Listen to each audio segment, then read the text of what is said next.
So for today's video po, maglilinis ako ng mais kasi magpapagiling ako. Shoutout pala sa iyo, Manoy Nolito, kay Minjola.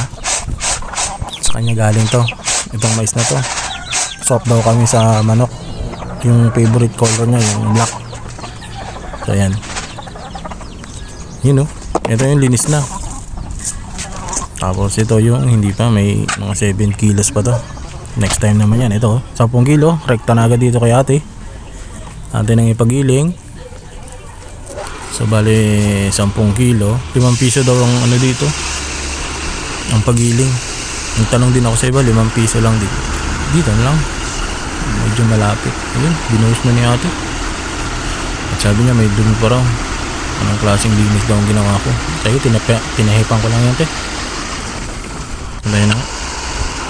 Si kuya na ang dumali. Medyo malaki-laki pa raw. Isang padaan pa sa gilingan. At ayan, sakto na. Bali 10 kilo. Tapos hahaluan ko ng 5 kilong feeds. Yun, tamang pambaho na sa ating mga native chickens. Pang-isnakan din ng ating mga breeder. So ayan, tapos agad. Next video naman. Thank you.